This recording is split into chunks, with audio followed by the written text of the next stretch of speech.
Sesungguhnya pada tahun 2014 kemarin ya, dengan Undang-Undang 6 tahun 2014, sebenarnya pemerintah memberikan kesempatan kepada Bali khususnya untuk menjadikan desa adat ini sebagai pemerintahan paling bawah.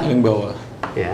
Artinya mau dibuat ada model khusus lah, tidak di seluruh Indonesia tetapi di Bali ini khusus sistem pemerintahan paling bawah itu adalah desa adat. Desa adat.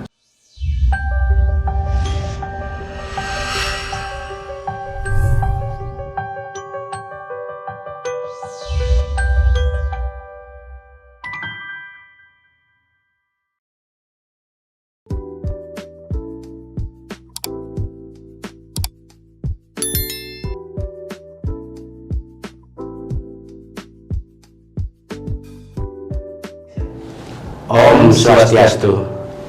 Halo pemirsa, berjumpa kembali dalam Semesta Bali Channel Official, sebuah kanal YouTube yang membahas dinamika dan berbagai perspektif tentang Pulau Dewata. Di mana kali ini kita akan membahas sesuatu yang tidak bisa dilepaskan dari Bali. Ketika bicara Bali, pasti bicara hal ini. Dan ketika bicara hal ini, pasti membicarakan Bali. Apa itu? Ya, kita akan membicarakan desa adat. Nah, di video kali ini, saya yakin di akhir nanti akan banyak oh moment. Maksudnya adalah pemirsa akan merasakan, oh ternyata seperti ini. Oh ternyata selama ini desa adat itu seperti ini. Atau oh ternyata pemahaman saya keliru, dan banyak oh moment lainnya. Oleh karena itu, jangan di skip, ikuti terus, saksikan terus video ini sampai akhir nanti. Narasumber kita kali ini yang telah hadir di studio adalah seorang akademisi yang juga merupakan petajuh Bendesa Agung bidang kelembagaan Majelis Desa Adat Provinsi Bali. Telah hadir Bapak Dr. Andus Imadewena MSI di studio kita hari ini. Selamat datang di studio Semesta Bali Channel, Pak Made.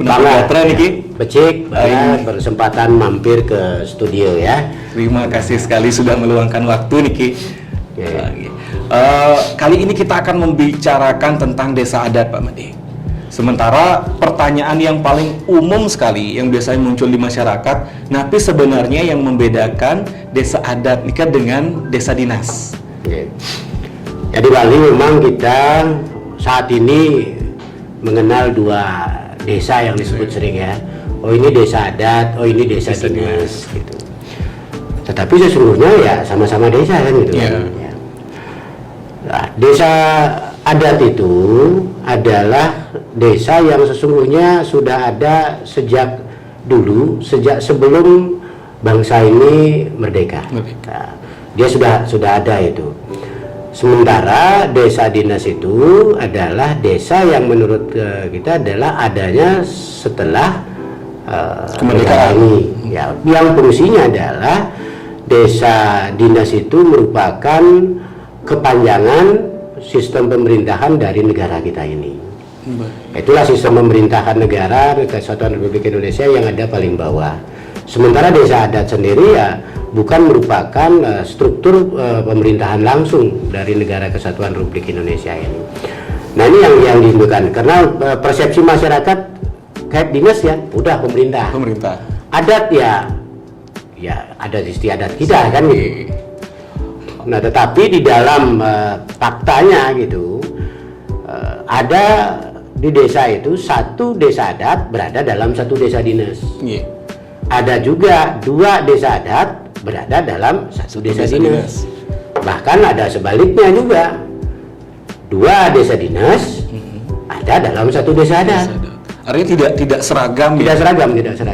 Karena memang desa adat itu ya sudah ada sebelum sistem pemerintahan negara ini ada. Gitu. Artinya eksistensi desa adat sebenarnya jauh sebelum desa dinas. Ya, sebelum desa dinas ini, sebelum negara kita ada ini desa adat itu kan sudah ada. Nah, jadi muncul sebuah pertanyaan, kenapa kira-kira ya pemerintah tidak langsung saja menggunakan desa adat ini sebagai perpanjangan tangan pemerintah? Apakah karena tidak bisa seragam tadi atau gimana? Ya. Konstitusi negara kita itu dulu pada saat 1945 Itu kan di dalam lampiran konstitusi kita itu sudah juga disebutkan sesungguhnya ya, bahwa sudah ada pengakuan dari negara ini terhadap desa-desa adat yang ada di Bali dan di ada di Indonesia.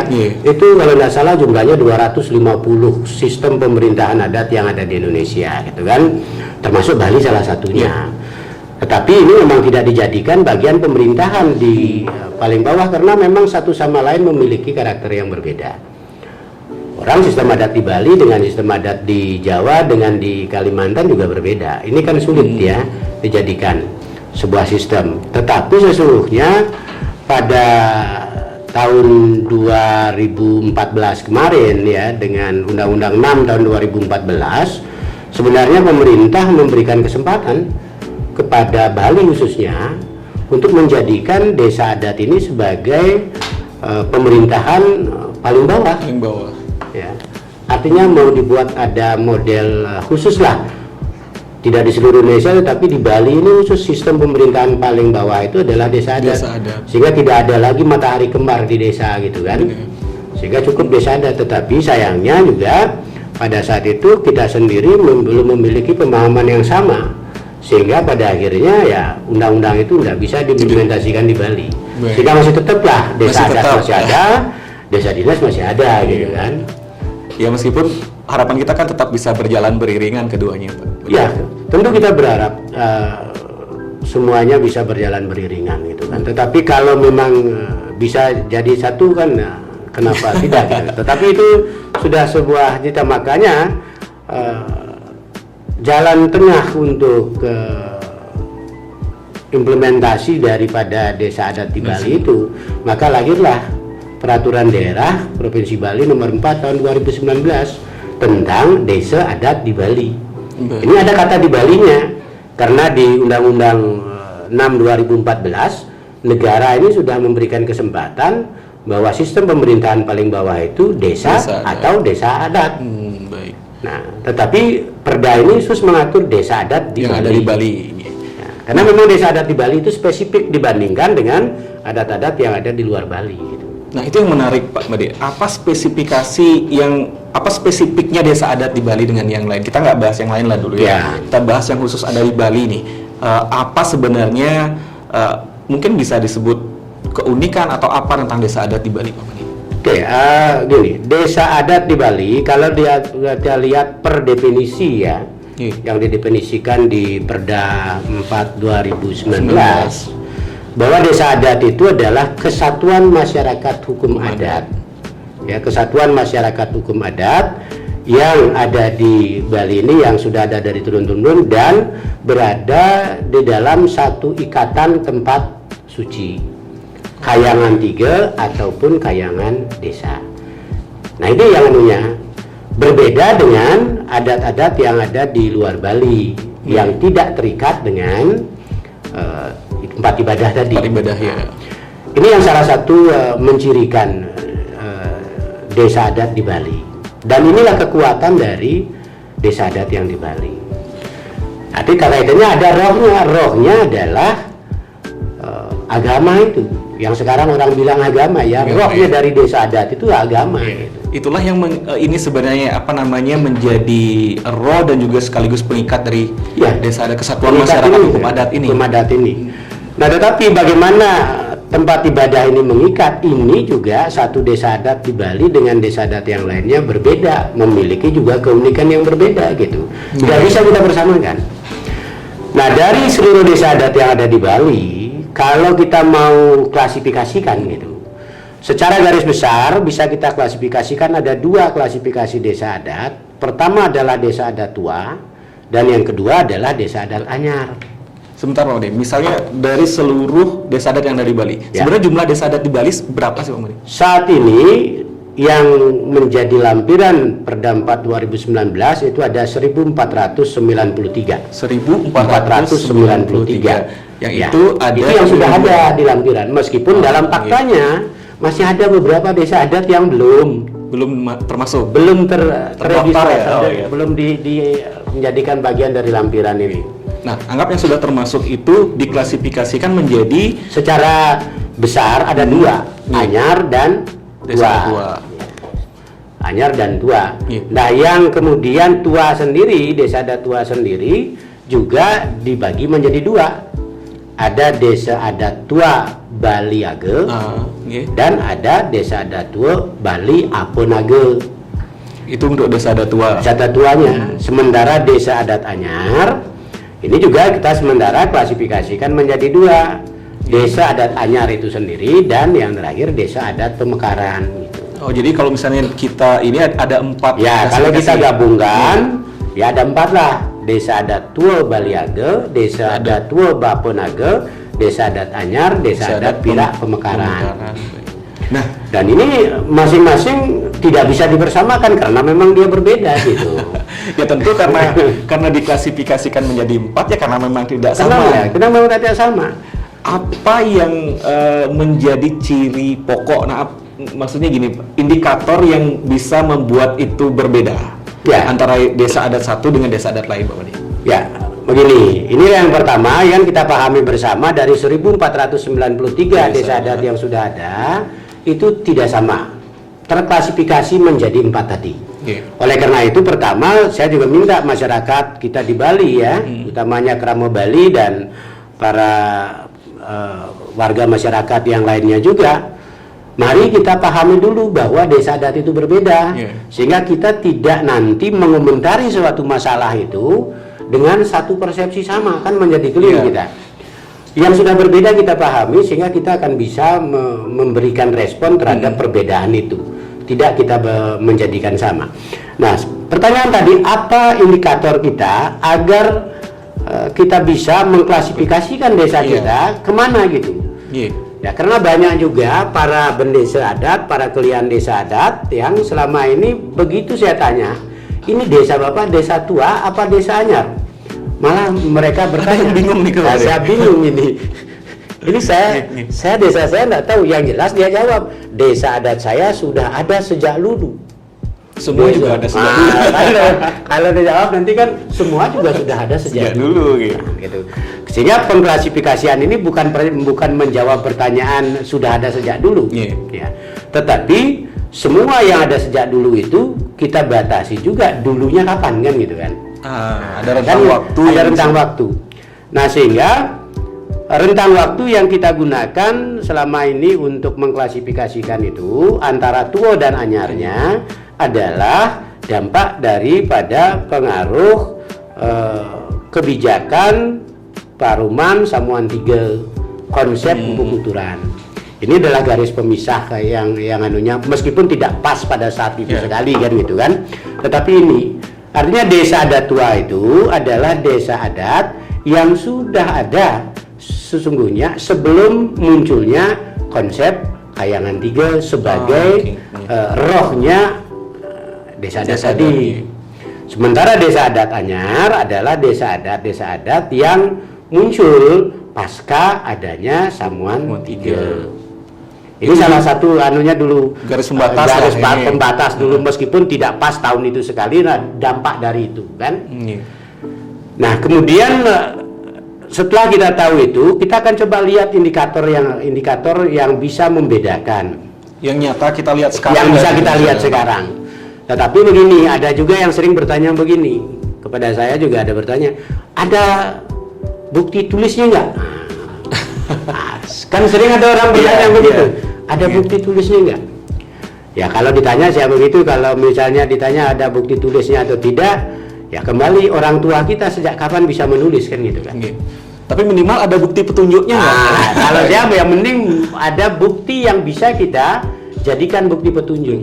Nah, saya sering menginformasikan bahwa kalau kita mau mengklasifikasikan, setidaknya ada 5 indikator ya. Setelah saya belajar banyak dengan para prajuri desa adat sebali ya, setelah saya diskusi, saya tanyakan, saya coba gali secara keilmuan juga, setidaknya saya bisa melihat ada 5 indikator ya. 5 indikator yang bisa digunakan sebagai dasar untuk melihat desa kita itu masuknya yang mana gitu kan.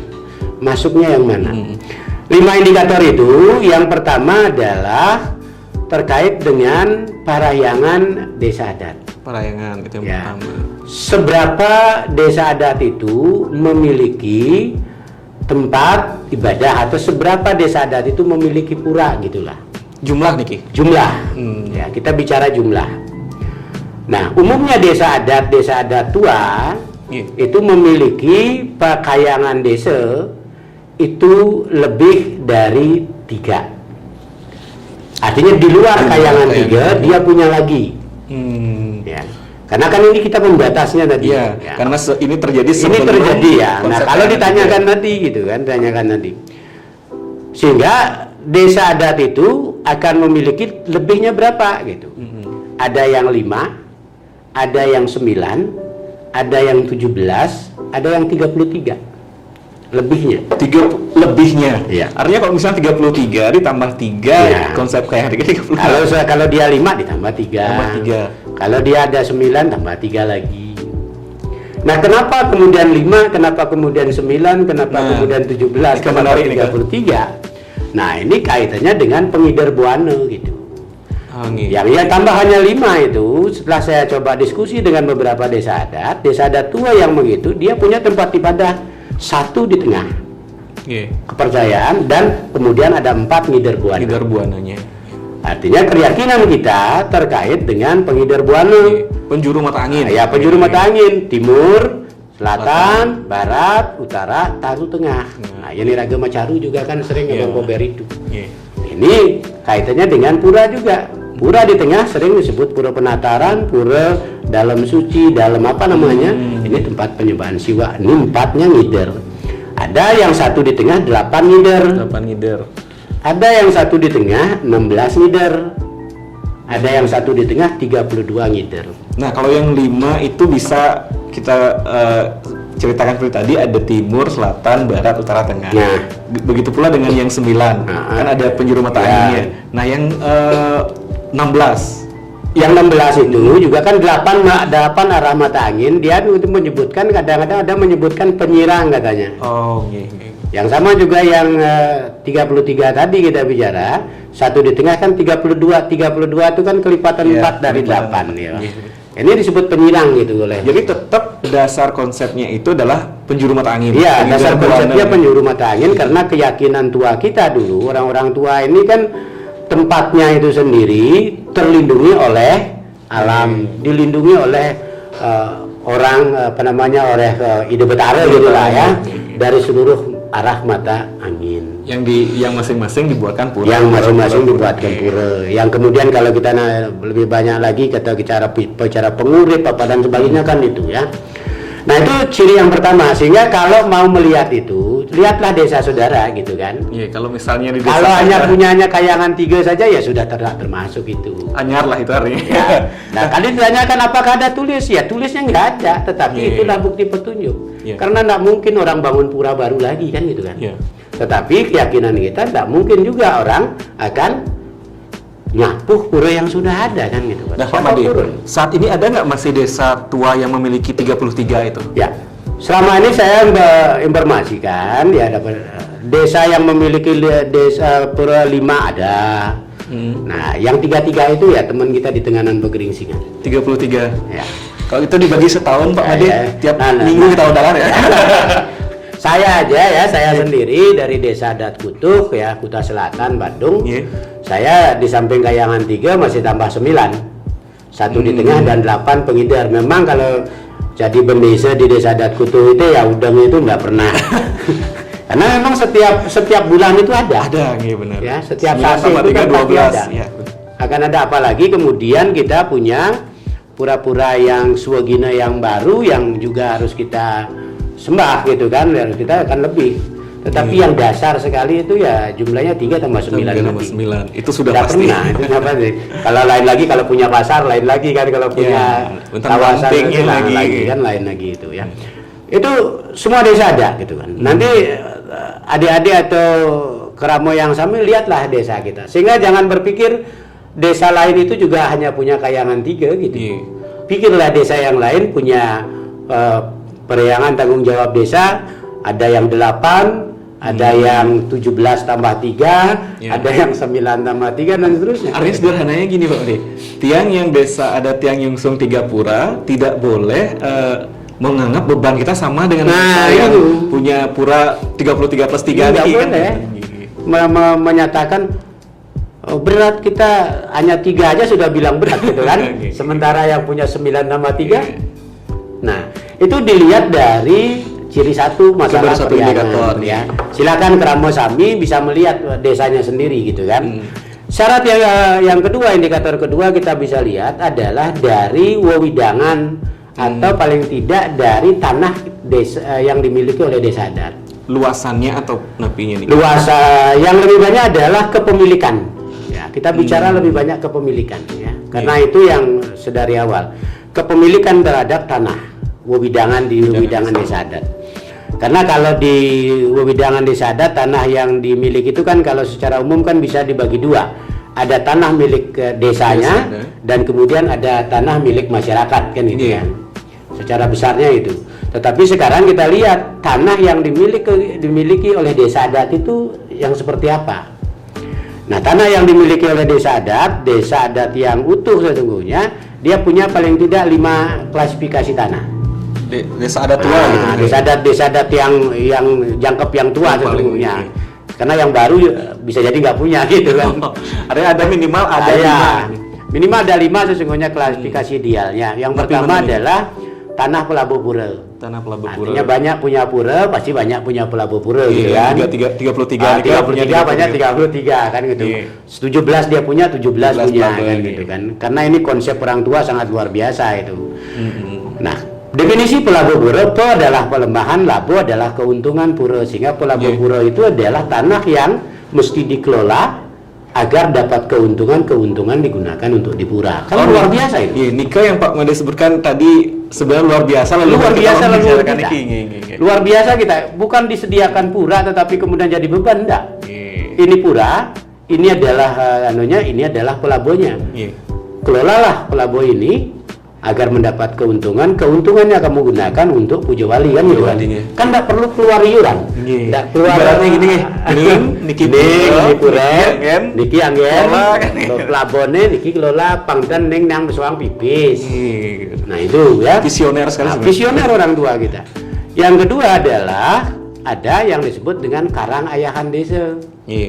Tanah desa yang diberikan kepada warga masyarakat untuk menempati karena warga itu ngayah gitu. Ning pura gitu kan. Yang biayaan pura naik pelabone. Nah, cening ayahnya di pura, cening ngoyong dini. Gratis cening dini ngayah cening di pura. Kan visioner luar biasa itu. Aman sebenarnya. Aman. Sehingga kalau begitu konsepnya ndak ada akan kita bicara ngayah sing mana po karena kita sudah nempati karang ayahan. Itu sebenarnya kompensasi kan. Iya, kompensasi ayah. Boleh duduk di situ, boleh menempati tanah itu tidak kena pajak. Kalau sekarang tidak kena pajak negara gitu kan. Tetapi konsekuensinya ngayah. Nah, sehingga nanti ini kekuatan luar biasa. Semasing ngayah boleh tempati di sini.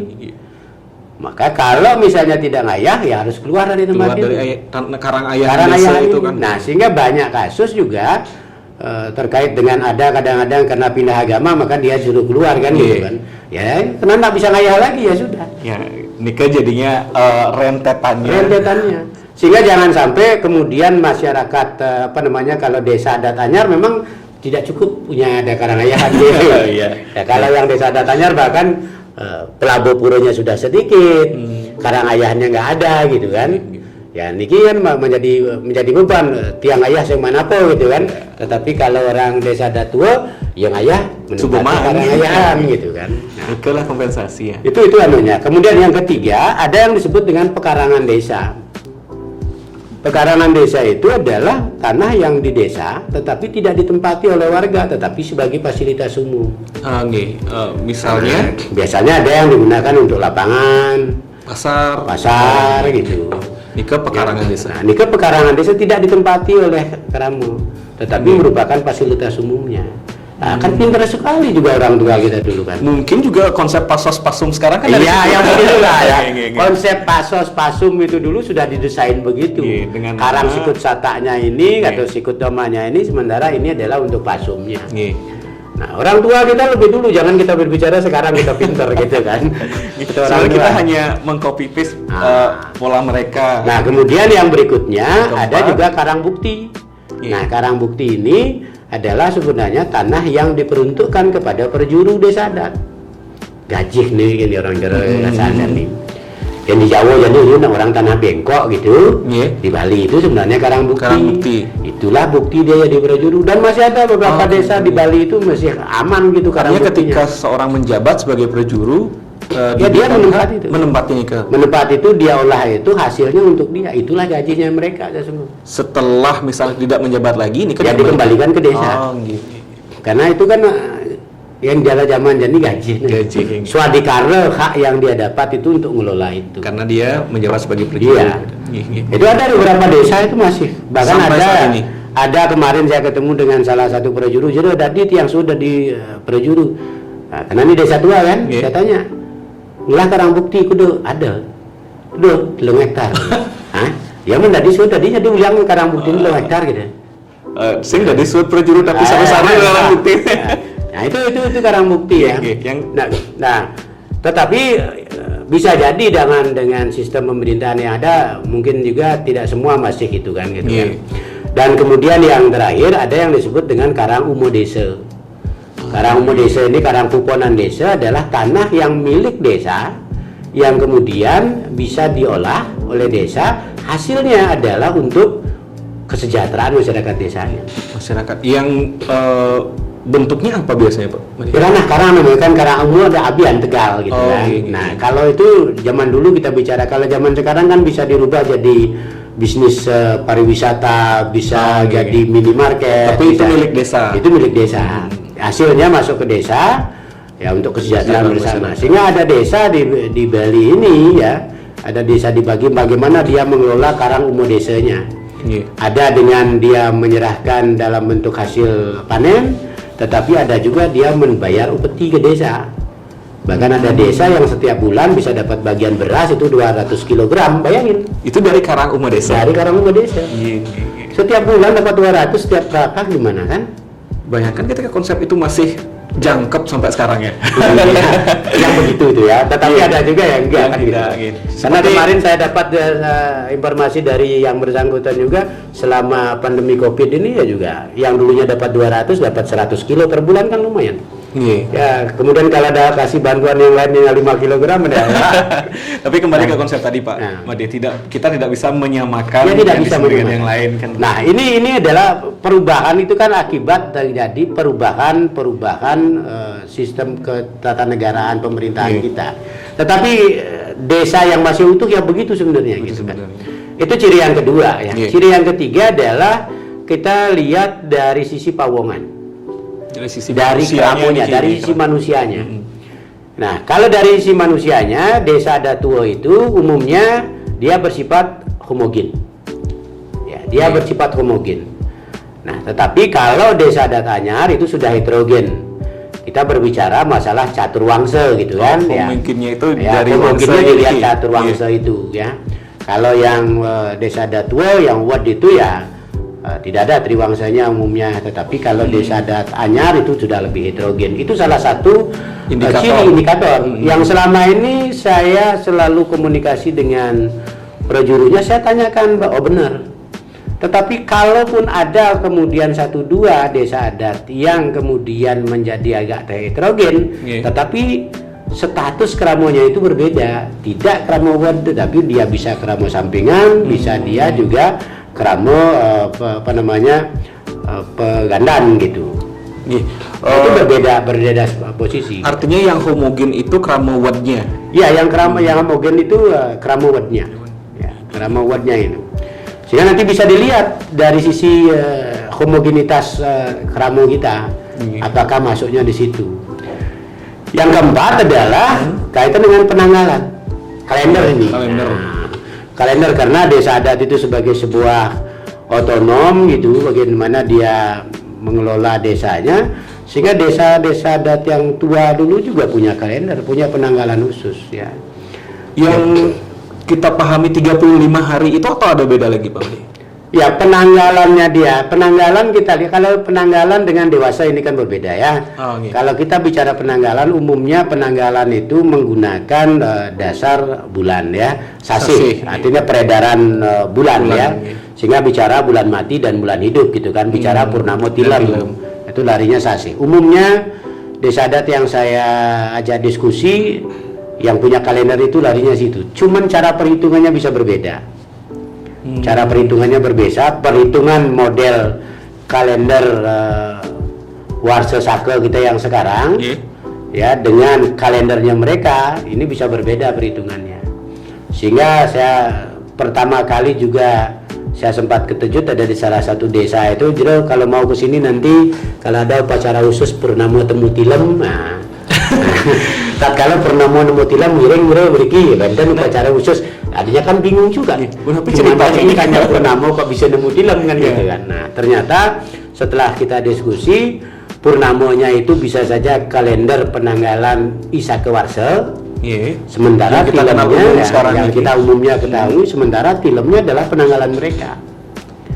Nah, mereka punya ahli kalender tersendiri gitu. Artinya masih ada orang yang cakap untuk cakap memang ada. Kalau yang tua-tua desa tua itu umumnya kan keturunan banyak ya. Nah, itu keturunan itu memang bertanggung jawab untuk itu. Mempelajari untuk tetap melestarikan sehingga penanggalan. dialah ada anunya untuk kalendernya gitu kan. Nah, sementara yang tadi ditanyakan kemudian kaitannya dengan 35 hari itu Pawukon dewasa. Ya, itu nanti subuh dewasa itu wariga nantinya. Gitu. Nah, nanti juga kita akan bisa kalau kita bahas spesifik apa sih gitu kan, karena banyak juga keramu kita yang sekarang ini terjadi miskonsepsi antara sasih dan bulan Bali gitu kan. Nah, itu dah mungkin yang nanti sekarang kita akan bahas khusus nanti bisa aja dibahas khusus karena banyak ini survei saya kalau tiang takenan perjuru dan orang-orang rata. Saya tanya asasih kudang dina, banyak kan jawab sasur, padahal tidak mesti. Nah, bukan tidak boleh karena tidak boleh. Kalau sasih itu sasih itu kalau tidak 29 hari ya 30 hari gitu kan. Sedangkan yang 35 hari itu adalah bulan Bali ya. Itu adalah limbang buku gitu kan. Kita bicara itu nanti wariga larinya kan gitu. Siap, ini kayaknya harus nanti spesial barangkali biar tidak miskonsepsi terus. Gitu. Niki biar runut dulu Pak Made. Itu kan yang keempat tadi ya. Penanggalan. Nah, sekarang yang kelima. Yang kelima ini adalah terkait dengan struktur pemerintahannya. Termasuk pemimpinnya, prajuritnya ya, termasuk prajuritnya.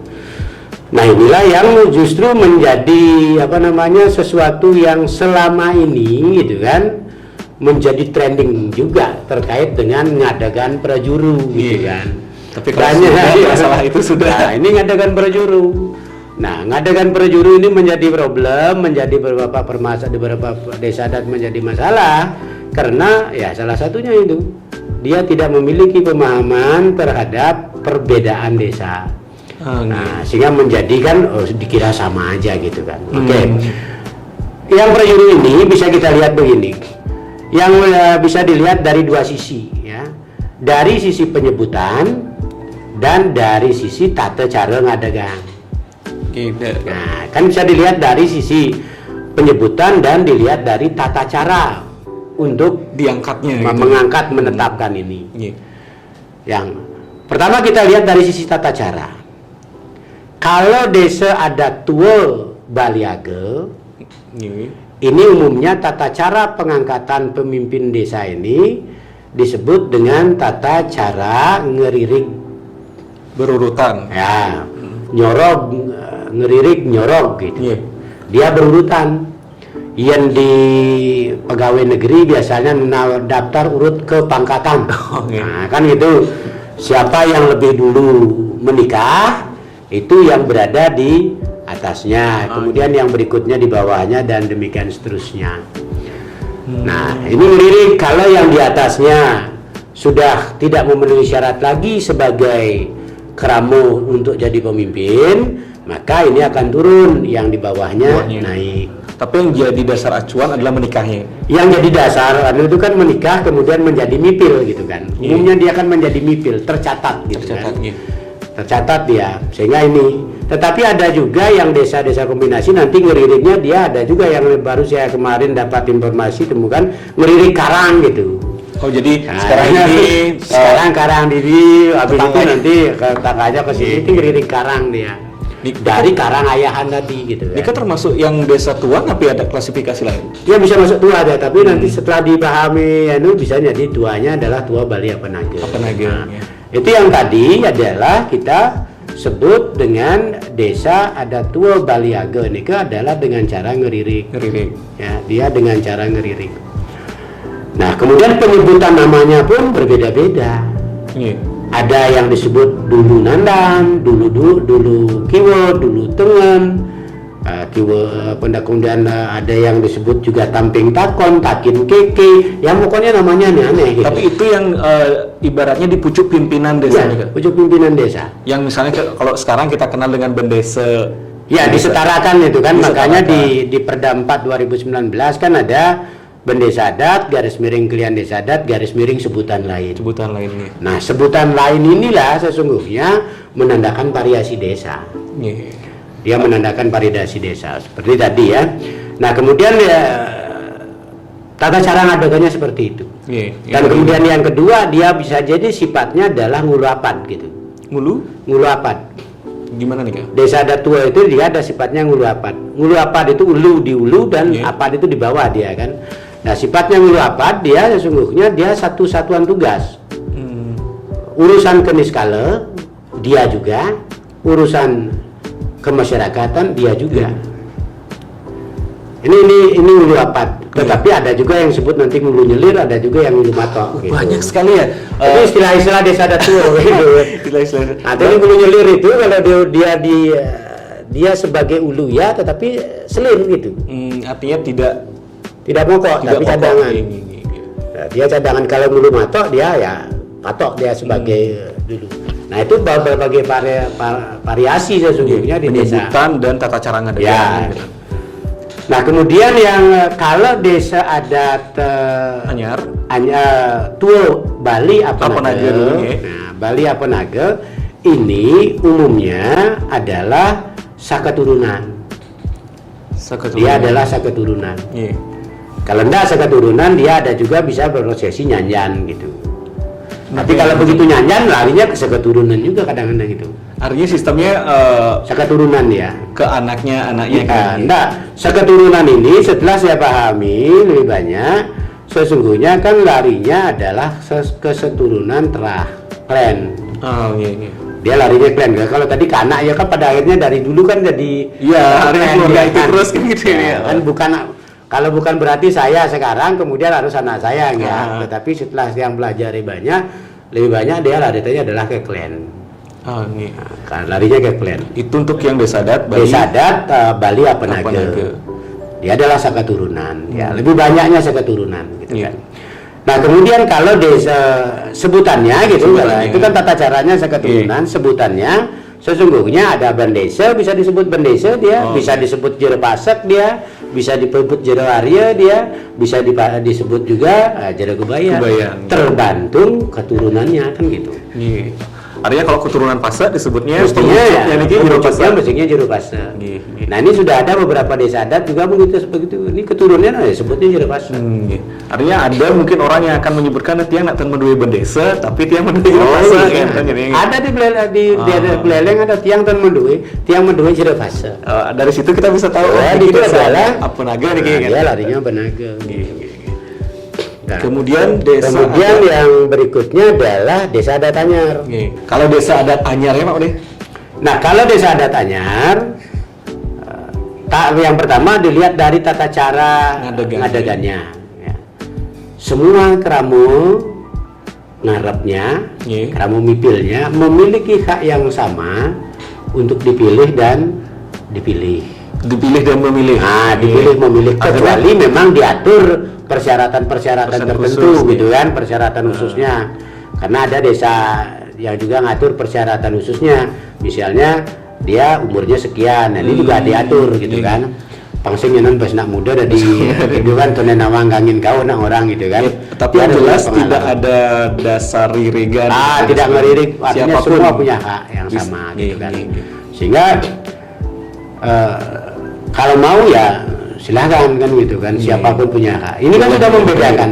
Karena kalau yang tua Baliaga dia ngeririk. Kita tidak ingin yang mas senior irikannya paling bawah, jangan pernah berpikir lah. Dan yang boleh dikising dan yang mana itu. Tetapi kemudian kalau yang memang saya keturunan, jangan juga berbenah yang lain berpikir. Nah sementara kalau yang desa adat Anyar ini ya semua punya kesempatan. Lebih mungkin sudah mengadopsi konsep demokrasi ya. Karena kan kalau kita lihat setelah yang pahami semayonya ini berbeda-beda. Kerta semayo desa pada saat desa itu dibuat berbeda. Ini ke dasarnya pola mana yang akan kita gunakan? Pola mana yang digunakan? Orang tua kita dulu pada saat membuat desa tua Baliaga itu dia sudah semayo. Pokoknya ngelirik. Sudni, dia sudah punya semayo dan itu adalah sebuah hubungan niskalanya sangat luar biasa. Itu justru kalau misalnya sekarang itu konstitusi skala niskala. Iya, itu skala niskalanya. Kalau mau buat semayo baru ya boleh aja asal semayo itu disepakati untuk dirubah, tapi berani enggak kan gitu. Karena kaitannya dengan yang lain lagi. Kalau misalnya hanya skala saja kan kesepakatan kita sekarang. Karena semayonya ini, kertas semayonya ini tidak hanya urusan prajuru, tetapi urusan juga bagaimana ngempon tempat pura yang tadi jumlahnya banyak itu. Nah, kan jangan urusan prajuru aja, karena urusannya dengan pura. Karena kalau merubah tata cara ngadagang, merubah peristilahan juga akan berpengaruh terhadap bagaimana kita mengempon jumlah pura yang berbeda-beda. Sama juga tadi keturunan. Keturunan itu adalah semayonya juga. Karena orang tua kita dulu itu sudah membuat semayo itu. Artinya kamu keluarga ini kamu jadi pemimpinnya. Keluarga ini kamu jadi pengempon di pura ini. Keluarga ini jadi pengempon di pura ini. Kalau nikah bisa berubah. Kalau ini berubah nanti kan pengempon puranya berubah semua. Pemangkunya berubah semua kan gitu. Karena masing-masing desa punya semayo itu. Nah sementara kalau desa adat Anyar ini kan desa yang baru dibuat dengan perjanjian baru, semayo yang baru nanya kan tadi gitu. Nah kemudian termasuk mangku pun bisa dipilih kan gitu. Sinyen tadi ke mangku yang suat niki biar pilihnya tadi mangku. Sepanjang disepakati dalam sepakati dalam semayo. Ya tetapi kalau desa adat tua, desa adat Baliaga kan tidak bisa. Ini mangku ini seketurunan.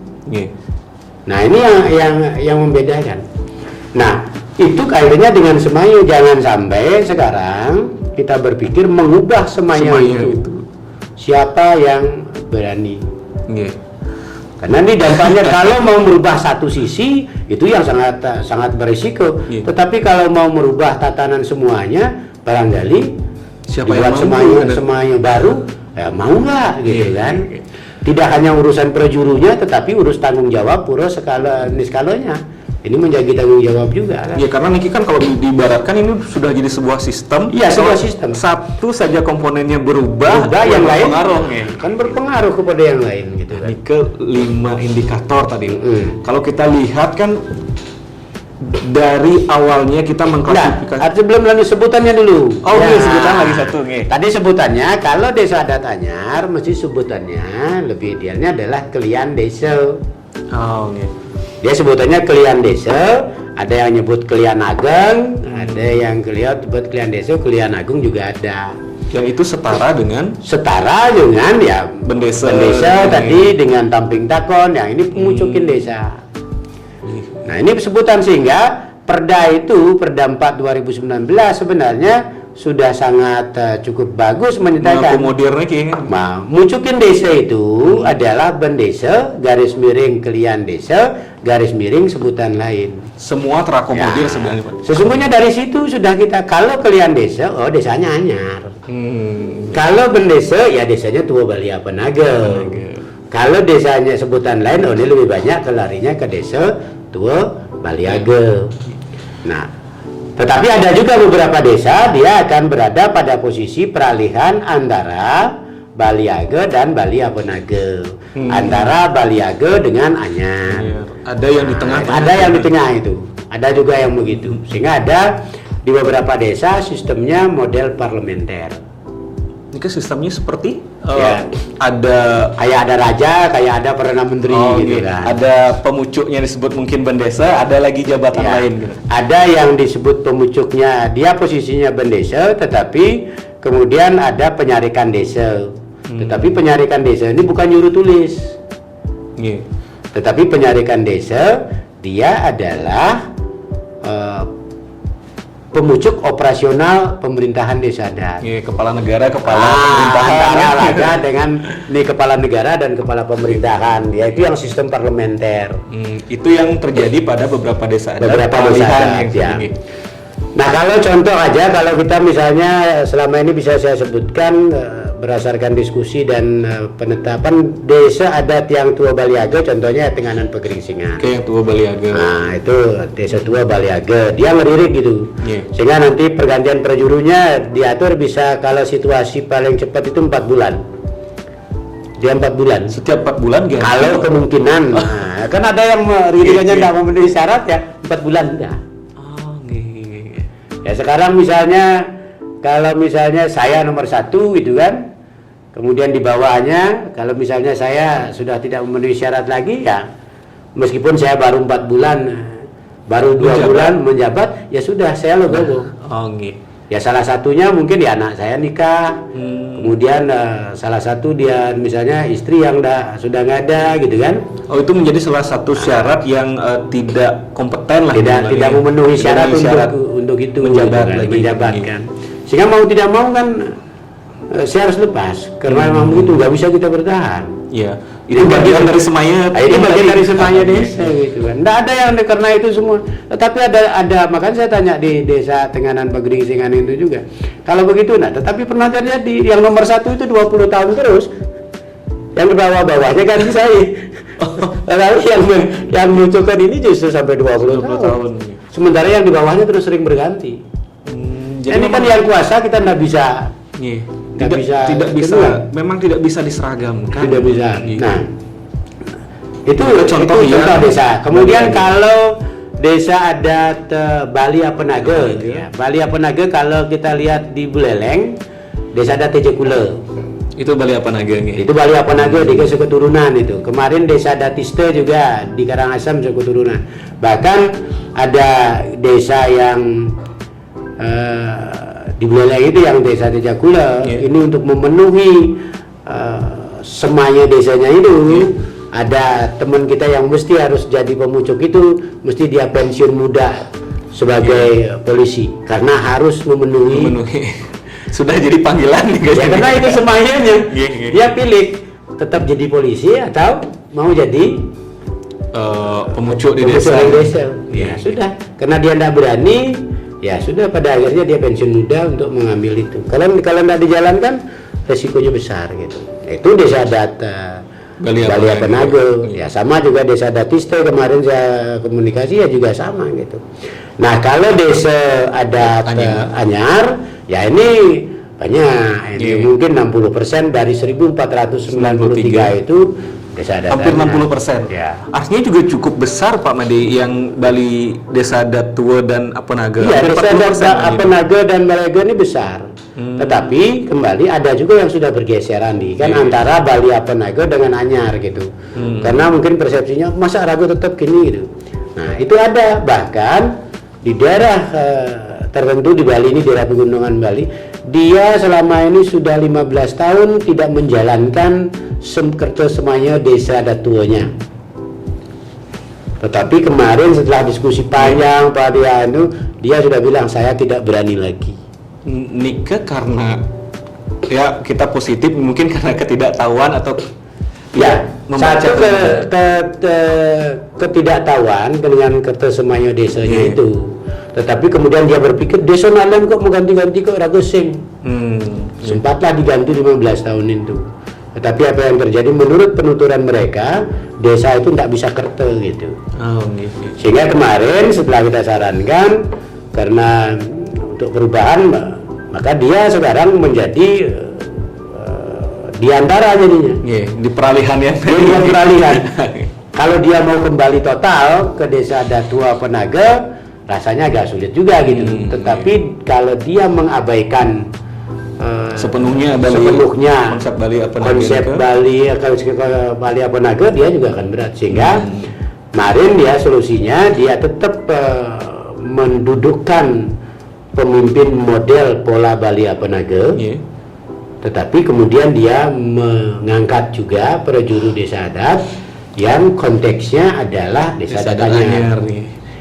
Nah, sehingga itu sudah peralihan. Ya, dan itu solusi kan? Itu solusi yang selama ini kami tawarkan. Nah, beberapa desa yang seperti itu juga, misalnya contohlah desa adat Batur. Desa adat Batur juga sesungguhnya dia desa adat tua Penaga, sehingga di situ struktur pemerintahannya sekarang ada pemucuk desa, kemudian ada Bali Ramo desa, dan kemudian baru ada prajuru desa model modern. Karena kembali lagi peralihan itu, dan kemudian masalah tanggung jawab ke negara sekarang ini. Karena kalau misalnya berbicara ririgan gitu total itu biasanya tua-tua kan gitu kan. Tua, sehingga jalannya dia buat semaya, dia tidak melempas dengan semaya dulu, tetapi kemudian dia buat semaya baru yang mendukung semayanya yang dulu. Tapi bisa akses ke sistem ketatanegaraan. Ya, sehingga nanti yang berjalan ke pemerintahan ini adalah yang model baru ini. Tetapi bagi kami di majelis, agar ciri tua itu tidak hilang, maka pengakuan kita pun semuanya kita akui. Tidak mengakui yang model yang baru saja. Semaya manapun tetapi semaya itu kita buat. Sehingga di surat pengakuan kita biasanya kalau desa ada tua itu akan ada yang disebut dengan peduluan desa yang terdiri atas bla bla bla, dan kemudian prajuru operasionalnya yang terdiri. Ini kita semua SK-kan. Karena kalau kita tidak SK-kan ini, tidak kita akui ini, suatu saat akan hilang gitu. Padahal justru ini adalah semaya dulu gitu. Jadi tetap diakui meskipun ada kesepakatan yang baru yang sebenarnya tetapi dari sisi pertanggungjawabannya, maka prajuru ini bertanggung jawabnya dulu ke peduluan ini gitu. Nah, ini kalau kita ceritakan lebih banyak akan panjang sekali gitu kan. Ini bisa lebih dari 4 SKS. Saya bisa langsung prop ya. Nah, tetapi begini, yang paling penting adalah dari ini saya lebih anukan kepada masyarakat kita, keramo kita, mari kita pahami, gali potensi, gali kearifan lokal desa adat kita masing-masing. Jangan lirik desa tetangga dulu. Artinya boleh kita membandingkan, tapi tidak plek harus seperti sama. Boleh kita membandingkan dengan desa lain, tetapi yang paling penting desa kita pahami dulu, baru kita bandingkan. Kenali diri sendiri dulu, baru kita bandingkan dengan yang lain. Jangan sampai nanti yang kita justru pahami, pelajari adalah desa tetangga. Misal kita kos di sebuah desa adat yang anyar, sementara desa adat kita pahami di situ. Ini begini, sementara desa adat kita desa adat tua. Begitu kita pulang, jelek nih, Nah, sebagai penutup nih Pak Made, dari tadi kan kita berdasarkan klasifikasi 4 desa niki, kan banyak sekali ternyata kekhususan di masing-masing desa, artinya bineka sekali. Nah, apa kira-kira yang bisa mengikat kita jadi satu tetap dalam framing desa adat Bali? Di perbedaan-perbedaan ini tentu harus ada pengikatnya Pak Made. Justru sekarang dari semua desa adat itu, sesungguhnya kita bicara desa adat tua, apalagi bicara desa adat tua, dia benar-benar otonom kan gitu kan. Dia adalah benar-benar otonom sekali. Nah, sehingga desa adat yang lain pun kita bicara otonom. Tetapi kita tidak bisa hanya berbicara Bali. Kita bicara desa aja kan. Maka kita juga harus bicara Bali. Maka dalam konsep adat dan agama kita di Bali, kita mengenal yang disebut dengan catur dresta kan. Nah, catur dresta ini yang menjadi pengikat kita.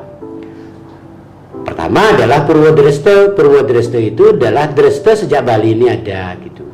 Wordnya Purwo ya. Inilah yang berlaku untuk Bali. Iya. Nanti pengikat Balinya itu adalah dari sisi Dresta kunonya adalah Purwodresta. Habis itu ada yang disebut dengan Loko Dresta. Loko Dresta niki juga pengikat beberapa desa yang saling berdekatan. Iya. Tidak sama. Desa adat di Beleleng ya, desa adat di Beleleng dengan desa adat di Karangasem, desa adat pesisir dengan desa adat itu kan berbeda. Dia punya Dresta sendiri. Ini yang kita sebut dengan Loko Dresta. Loko Dresta. Loko itu ada lokalnya dia gitu. Sehingga di desa-desa adat tua ini biasa sering ritual agama ngiring mungkin margiang sana ke bawah pengeloko Dresta gitu. Gitu. Artinya nikah yang berlaku untuk Iya, berarti sekitar itu. Nanti kalau kita cari di desa adat tertentu ya pasti ada kesamaan itu. Nah, kemudian baru bicara desa Dresta. Masing-masing desa itu punya kekhasan tersendiri yang tidak dimiliki desa lain. Nah, biasanya ini dimiliki oleh desa-desa adat tua gitu ya. Ini yang dalam konteks catur Dresta, yang terakhir adalah sastra Dresta. Tetapi dalam konteks kemodern sekarang, apa yang mengikat? Nah, satu yang mengikat sekarang untuk menguatkan kita adalah Perda 4 2019 kan. yang dari tadi kita. Ya, Perda 4 2019 adalah sebuah pengikat masa kini. Tetapi mengikat ini tidak menyamakan. Ya. Biar nggak salah persepsi, karena ada juga beberapa warga menyatakan, oh jadi desa adat mau disamakan oleh majelis, enggak. Justru desa adat oleh majelis ini akan dijaga keberaneka-ragamannya ini. Tadi yang saya bilang gitu kan. Tetapi terkait dengan pengeluaran kepemimpinan apa dan sebagainya, ini adalah pengakuan. Maka majelis memberikan pengakuan terhadap eksistensi dari desa adat, terutama dari prajurunya. Kenapa pengakuan ini harus ada dalam satu konteks rangka Bali Mawacara? Ini kaitannya dengan negara. Iya, Sehingga negara ini punya suatu sistem yang setara gitu. Nah, inilah sehingga konteksnya nanti kita akan bicara konteks Bali Mawacaranya dan konteks desa Mawacara. Jadi ini harus jalan. Desa Mawacara kita tetap jaga. Tetap harus jaga karena itu kertasemanya desa tak berani. Tanpa mengesampingkan bahwa kita bagian dari Bali secara utuh. Ya, kita adalah Bali dalam secara utuh. Karena konsep Bali Mawacaranya pun dengan tempat ibadah pura-puranya ya sudah diatur. Sudah diatur. Mana yang di tengah, mana yang pengidar buana Bali kan sudah diatur. Nah, ini harus kita sama-sama kuatkan, sama-sama kita bangun. Nah, sehingga dengan membangun Bali Mawacara dengan tetap mempertahankan desa Mawacara itu adalah sebuah solusi. Jangan pernah berpikir bahwa Bali itu sama. Jangan pernah berpikir mau desa adat di Bali sama. Kalau desa adat di Bali sama, maka sudah tidak Bali lagi. Sudah tidak Bali lagi. Dan justru Perda 9 2019 itu bukannya menyeragamkan, tapi mengakomodir keanekaragaman. Sehingga kalau mau membaca itu dengan tahu sekarang, ngadakan prajuru jangan dilihat pasal-pasal di depan. Lihatlah pasal 33 yang di belakang yang mengatur khusus desa adat tua. Baik. Nah, kan gitu kan. Udah luar biasa sekali nih Pak Made. Kalau Tiang merasa nih kuliah berapa SKS dari tadi lagi. Mungkin nanti kita akan sambung lagi dengan dalam video-video lain, karena berbicara tentang desa adat tentu tidak cukup waktunya sejam 2 jam kan. Untuk saat ini kita rasa cukup. Kita akan coba highlight beberapa hal yang penting dari beberapa diskusi kita selama mungkin hampir sejam terakhir ya. Jadi kita tidak bisa menganggap bahwa seluruh desa adat di Bali itu sama, karena ada klasifikasinya. Apa itu sudah didiskusikan tadi, sudah dijelaskan tadi oleh Pak Madewena. Dan seperti yang saya sampaikan di awal, tentu pemirsa akan mengalami momen. Saya sendiri mengalami ternyata pengetahuan saya tentang desa adat sangat dangkal sekali setelah berdiskusi dengan Pak Madewena. Dan saya ingin pemirsa setia Semesta Bali Channel menuliskan di kolom komentar setelah menonton video ini, kira-kira berapa persen pemahaman pemirsa selama ini tentang desa adat dan berapa persen peningkatannya setelah menonton video ini. Itu akan jadi tolak ukur kita bagaimana kita akan membahas desa adat ke depan. Dan yang penting satu, kalau bisa jawab, ternyata desa adat saya adalah desa adat ini gitu. Dan saya setelah balik dari sini Pak Ade, saya akan ngobrol dengan orang tua di rumah, ternyata saya dapat pemahaman ini kan gitu ya. Tapi orang tuanya sendiri nggak tahu juga ya. Mudah-mudahan tapi ya yakin, artinya kita menentukan itu. Kalau dia belum bisa menjawab, tanya dengan 5 indikator tadi. Pasti pada akhirnya. Tapi kalau misalnya buntu sekali, kantor Majelis Desa Adat Provinsi Bali terbuka untuk Ya terbuka, bahkan selama ini kita selalu setiap, kenapa sekarang untuk tata cara ngadakan perjuangan desa ini menjadi concern kita karena itu adalah kunci. siap. Nah, itu adalah kunci. Nanti di setiap praram tentang tata cara ngadakan dia akan kelihatan desa tua ataukah desa anyar. Iya, baik. Terima kasih Pak Made. Baik pemirsa setia Semesta Bali Channel Official, demikian video kita kali ini yang mengupas tentang desa adat yang ada di Bali. Sampai jumpa di video berikutnya. Tetaplah menjadi pemirsa setia Semesta Bali Channel Official. Saya tutup dengan Parama Santi. Om Santi Santi Santi Om.